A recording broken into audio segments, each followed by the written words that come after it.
إلى الدنيا كي ندعو إلى الله لننشر الخير في الكون الذي حارى ونرسل العطر من روض الهدى الزاهي ويشرق السلم أنوارا وأنوارا إلى الدنيا كي ندعو إلى الله. اللہ پاک کے رسول حضرت محمد مصطفیٰ صلی اللہ تعالیٰ علیہ وآلہ وسلم نے فرمایا، قبر روزانہ 5 کلمات کے ساتھ ندا دیتی ہے۔ پہلا، میں تنہائی کا گھر ہوں، میری طرف اپنا ساتھی لے آؤ۔ میں سانپوں کا گھر ہوں، میری طرف اپنا تریاک لے آؤ۔ تیسرا، میں تاریکی کا گھر ہوں، میری طرف اپنا چراغ لے آؤ۔ چوتھا، میں مٹی کا گھر ہوں، میری طرف اپنا بستر لے آؤ۔ پانچواں، میں غربت کا گھر ہوں، میری طرف خزانے لے آؤ۔ تو اسی طرح تنہائی کے اس گھر میں انسان کا ساتھی اس کے اچھے اعمال ہیں جو وہ دنیا میں غیب پر ایمان رکھ کے خالصتاً اللہ پاک کی رضا حاصل کرنے کے لیے کرتا رہا، اور وہ کام کرتا رہا جو کام کرنے کا اللہ پاک نے اسے حکم دیا تھا، اور ان کاموں سے باز رہا جس کو اللہ پاک نے حرام قرار دیا تھا۔ اور قبر میں انسان کا ساتھی وہ کھڑکی ہے جو اس کی قبر میں کھول دی جاتی ہے۔ تو اگر کوئی شخص جنتی ہو تو اس کی قبر میں دوزخ کی کھڑکی کو کھول کر اسے دکھایا جاتا ہے اور کہا جاتا ہے کہ اے شخص دیکھ، اس برے عذاب کے بدلے اللہ پاک نے تیرا ٹھکانہ جنت میں رکھا۔ اور پھر وہ دوزخ کی کھڑکی بند کر کے جنت کی کھڑکی ہمیشہ ہمیشہ کے لیے کھول دی جاتی ہے، اور گناہ گاروں کی قبر میں پہلے جنت کی کھڑکی کھولی جاتی ہے۔ تو وہ گناہ گار شخص خوش ہوتا ہے کہ شاید میں بخشا گیا، مگر وہ کھڑکی کھولنے کے بعد فرشتے کہتے ہیں، اے شخص دیکھ، اگر تو نیک اعمال کرتا، گناہوں سے باز رہتا، اپنے لذت و سکون کو دنیا میں تلاش کرنے کے بجائے آخرت پر ایمان رکھتا، تو آج یہ اللہ پاک کی طرف سے انعام تجھے ملتا۔ مگر افسوس، تو وہ کام کرتا رہا جن کاموں کو کرنے سے اللہ پاک نے تجھے منع فرمایا تھا۔ اب تا قیامت اپنے عذاب کو بھگت۔ یہ کہنے کے بعد اس کی قبر میں جنت کی کھڑکی کو بند کر کے دوزخ کی کھڑکی ہمیشہ ہمیشہ کے لیے کھول دی جاتی ہے، اور پھر وہ کھڑکی قیامت تک کھلی رہتی ہے۔ اسی طرح اللہ پاک اس شخص کی قبر کو دوزخ کا ٹھکانہ بنا دیتا ہے۔ ہاں، مگر وہ شخص یعنی مرنے والا اگر مومن ہو تو اللہ پاک اس کی قبر میں جنت کی کھڑکی کو کھول دیتا ہے، اور وہ شخص اللہ پاک کی رحمت کو دیکھ کر خوش ہوتا ہے اور سوچتا ہے کہ ان قریب اللہ پاک اپنی رحمت سے مجھے اس کھڑکی میں داخل فرمائے گا۔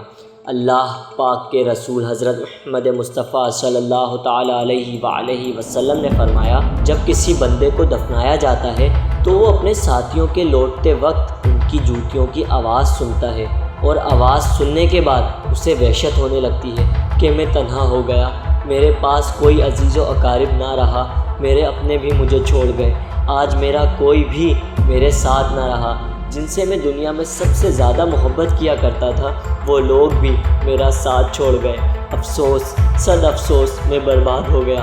اسی سوچ میں 2 فرشتے اس کی طرف بڑھتے ہیں اور قبر میں داخل ہونے کے بعد اسے بٹھاتے ہیں۔ ان فرشتوں میں سے ایک کا نام منکر یعنی انکار کرنے والا، اور دوسرے فرشتے کا نام نکیر یعنی عذاب کرنے والا۔ وہ فرشتے اس شخص سے سوال کرتے ہیں کہ اے شخص بتا، تیرا رب کون ہے؟ اگر وہ شخص منافق ہو اور اس گناہ گار نے اپنی ساری زندگی اللہ پاک کی نافرمانی کرتے ہوئے گزاری ہو، اور وہ کام کرتا رہا ہو جن کاموں کو کرنے سے اللہ پاک نے منع فرمایا، تو وہ تڑپنے لگتا ہے اور کہتا ہے میں نہیں جانتا۔ اسی اثنا میں اس سے دوسرا سوال کیا جاتا ہے کہ اے شخص بتا، تیرا دین کیا ہے؟ تو وہ شخص رونے لگتا ہے اور کہتا ہے مجھے بخش دو، مجھے معاف کر دو، میں نہیں جانتا میرا دین کیا ہے۔ اس سوال کو پوچھنے کے بعد تیسرا سوال اس شخص سے کیا جاتا ہے، اور اس سوال کرنے سے پہلے اللہ پاک کے رسول حضرت محمد مصطفیٰ صلی اللہ تعالیٰ علیہ وآلہ وسلم کی زیارت اس شخص کو کروائی جاتی ہے، اور کہا جاتا ہے بتا یہ شخص کون ہے جو دنیا میں تم لوگوں پر مبعوث کیے گئے تھے؟ وہ کہتا ہے مجھے بخش دو، میں نہیں جانتا، بس اتنا ہی جانتا ہوں جو لوگوں سے سنتا تھا، مجھے بخش دو، مجھے بخش دو۔ وہ روتا رہتا ہے، تڑپنے لگتا ہے۔ اتنے میں ایک ندائے غیبی آسمان سے آتی ہے کہ اس شخص نے جھوٹ کہا، اس شخص کی قبر میں جہنم سے ایک بستر بچھا دو۔ اس حکم کو ملنے کے بعد فرشتے اس کی قبر میں جہنم کا بستر بچھا دیتے ہیں۔ پھر ایک ندائے غیبی آسمان سے آتی ہے، کہنے والا کہتا ہے اس شخص کو جہنم کا لباس پہنا دو اور اس کی قبر میں جہنم کی طرف سے ایک دروازہ کھول دو۔ اسے جہنم کا لباس پہنانے کے بعد جہنم سے ایک دروازہ کھول دیا جاتا ہے اور اس دروازے سے جہنم کی گرم روح اس کی قبر میں آتی رہتی ہے اور یوں اس کی قبر جہنم کا ٹھکانہ بن جاتی ہے اور وہ دروازہ اس کا ساتھی۔ زمین کو حکم دیا جاتا ہے اس پر تنگ ہو جا۔ اس حکم کو پاتے ہی زمین سمٹنے لگتی ہے اور اس شخص کی دونوں پسلیاں آپس میں مل جاتی ہیں۔ زمین کو سمٹانے کے بعد ایک اندھا بہرا پہرے دار اس پر مسلط کر دیا جاتا ہے، جس کے پاس ایک ہتھوڑا ہوتا ہے کہ اگر وہ ہتھوڑا پہاڑ پر مارا جائے تو وہ مٹی بن جائے۔ اس ہتھوڑے کے لگتے ہی وہ ایک چیخ مارتا ہے جسے جنات اور انسانوں کے علاوہ تمام مخلوقات سنتی ہیں۔ اللہ پاک کے رسول حضرت محمد مصطفیٰ صلی اللہ تعالیٰ علیہ وآلہ وسلم جب بھی عذاب قبر کے متعلق کچھ بیان فرماتے تو اس قدر روتے تھے کہ آپ کی داڑھی مبارک آنسوؤں سے تر ہو جاتی۔